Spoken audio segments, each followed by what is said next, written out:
Chào tất cả mọi người, trong cái video lần này thì mình sẽ hướng dẫn các bạn cách móc cái những lót ly, lót cốc hình bông hoa ấy ạ. Cái này thì mình có thể làm để mình cho bộ ấm chén nhá.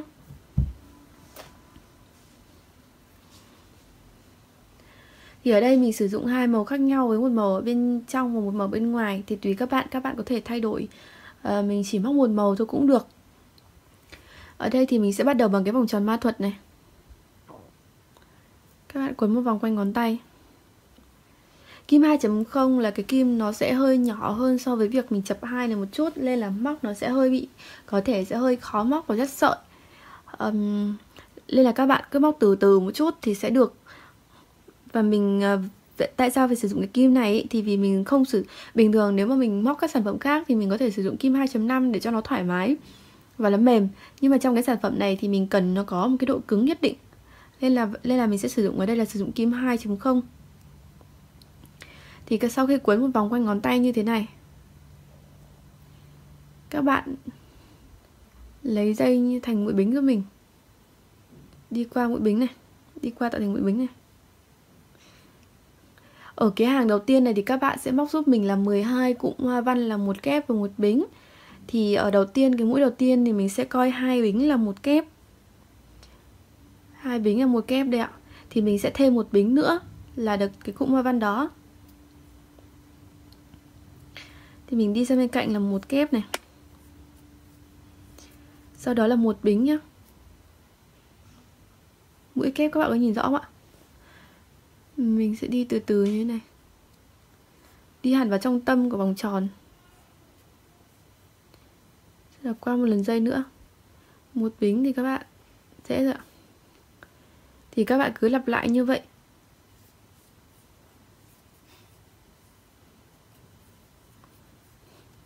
"12 lần nha các bạn nhé. Bao gồm cả cái bính bắt đầu này là 12 lần như vậy. Đây là sau khi mình đã được 12 cụm rồi đó, 12 mũi thì các bạn sẽ kéo cái phần dây này để cho cái vòng tròn của mình nó thít lại.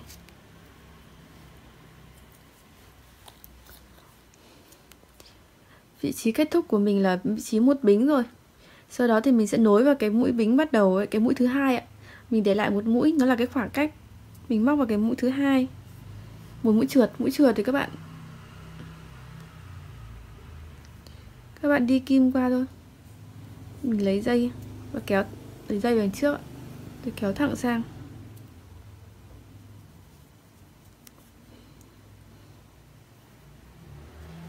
Sang hàng thứ hai thì các bạn móc một mũi trượt sang cái khoảng trống bên cạnh giúp mình.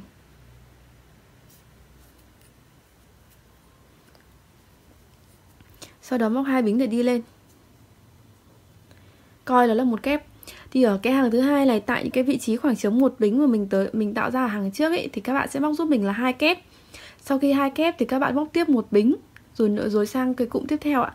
Tức là mình sẽ lặp lại 12 lần cái cụm là 2 kép và một bính. Cụ thể đấy ạ. Đây là một kép ạ. 2 bính này mình coi là một kép, đây là một kép. Thì đây là kép thứ hai. Kép đơn. Sau đó là một bính. Khoảng trống tiếp theo là đây ạ.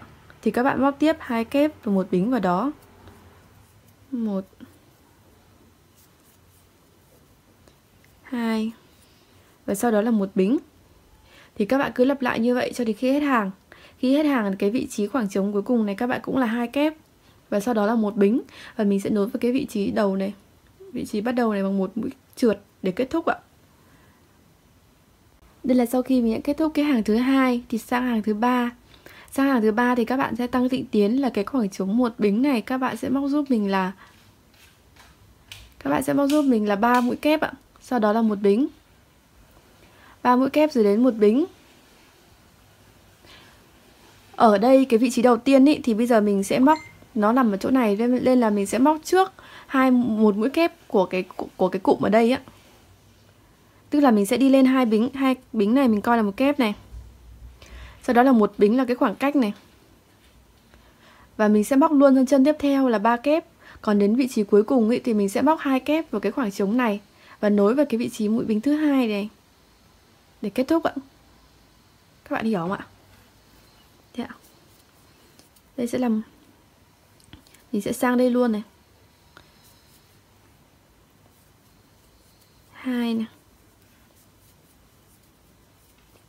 sau đó là một bính này, 1 này,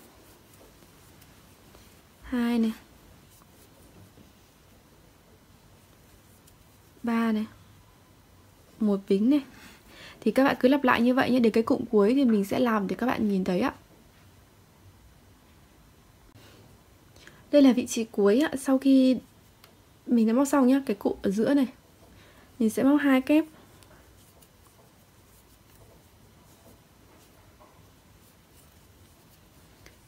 Hai kép ạ. Cần 3 đúng không ạ? Thì mình có một sẵn một ở đây rồi. Giờ mình có 2. Sau đó các bạn sẽ nối vào cái mũi bính thứ hai này bằng một mũi trượt này.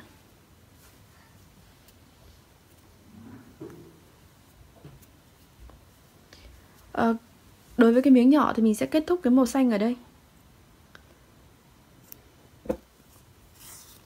Các bạn luồn nó ra đằng sau nhé, tại cái vị trí mà mình vừa đâm mũi trượt nhé. Mình cho qua đằng sau tại cái vị trí đó luôn thì cái phần bên trên này nó sẽ im và nó phẳng hơn. Đến đây thì mình sẽ chuyển sang màu trắng. Cái này thì mình cũng móc tương tự là bây giờ đang là 3 mũi ở một cái khoảng trống đó thì mình sẽ tăng lên làm 4 á.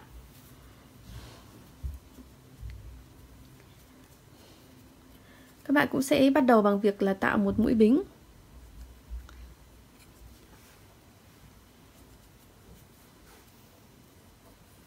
Và đi vào đây ạ. 2 bính này để coi nó là một kép này. Sau đó là 4 ạ. 1 2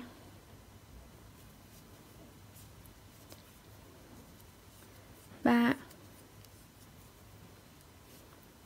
Các bạn cũng một bính. Rồi mình đi sang chân bên cạnh. Mình sẽ móc là 4 kép vào đây ạ.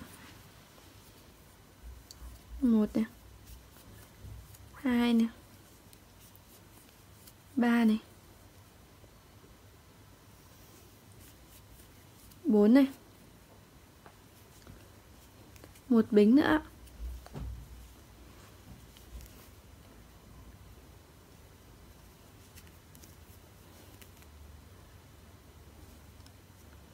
Các bạn cứ tiếp tục như vậy cho đến khi hết cái hàng này, hết 12 cụm 4 kép và mình kết nối kết thúc là một bính rồi vào cái vị trí mũi kép bắt đầu ấy, vị trí này ạ. Bằng một mũi trượt, vị trí này bằng một mũi trượt để kết thúc ạ. Đây là sau khi mình đi xong cái 4 kép cuối cùng ạ. Và một bính thì mình sẽ nối vào cái vị trí này, vị trí bắt đầu này bằng một mũi trượt để kết thúc ạ.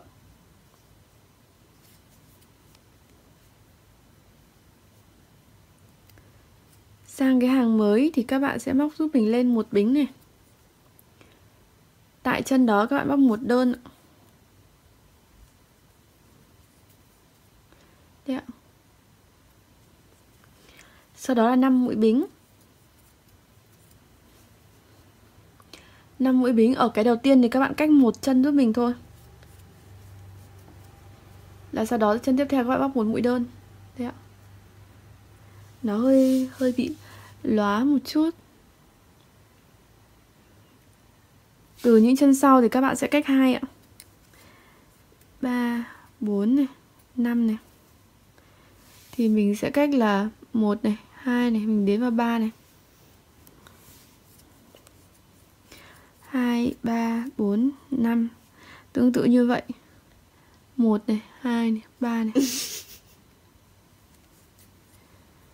Các bạn cứ tương tự như vậy, các bạn móc đến hết hàng để làm sao mà cái chuỗi bính 5 bính này của mình là một số chẵn nhá. Nó có tổng chẵn số bính. Bởi vì cái cụm sau ấy thì cái cụm hoa văn của mình sẽ bao gồm là 2 cái chuỗi bính này là một cụm. Nên mình cần một số chẵn ạ. Đây là cái vị trí cuối cùng mình móc sau khi 5 bính xong thì các bạn sẽ nối vào cái mũi đơn bắt đầu bằng một mũi chuột đấy ạ. Sau đó thì các bạn sẽ trượt một mũi vào trong cái khoảng trống này giúp mình. Rồi mình đi lên thêm một bính nữa. Các bạn móc một mũi đơn vào cái cụm này, vào cái khoảng trống này. Mình trượt như vậy ở lên chính giữa của cái khoảng này nhá.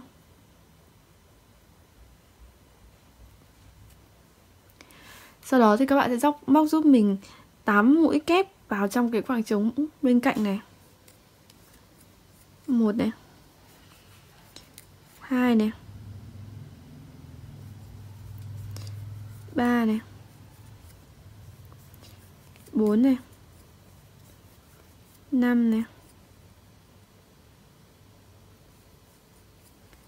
6, 7, 8. Sau đó là một mũi đơn vào cái khoảng trống tiếp. Tương tự như vậy các bạn sẽ móc sang bên cạnh là 8 mũi kép vào cái khoảng trống này, rồi lại một mũi đơn. Các bạn cứ lặp lại như vậy cho đến khi hết hàng. Thì cái vị trí cuối cùng này, cái khoảng trống cuối cùng này sẽ là 8 mũi kép. Sau khi kết thúc xong 8 mũi kép thì các bạn sẽ nối với cái mũi đơn bắt đầu bằng một mũi trượt để mình kết thúc hàng luôn ạ. Đây là sau khi mình đã kết thúc hàng và cũng là kết thúc luôn cái sản phẩm này ạ.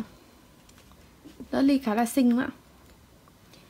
Thì đến đây các bạn sẽ giấu chỉ. Các bạn sẽ giấu chỉ thừa ra đằng sau. Tại cái vị trí mà mình vừa móc mũi trượt để kết thúc ấy, thì các bạn sẽ đâm ngược và đâm vào cái vị trí đó để đưa dây ra đằng sau nhé. Thì cái phần này của mình nó sẽ nhọn, nó sẽ im xuống hơn. Đây ạ.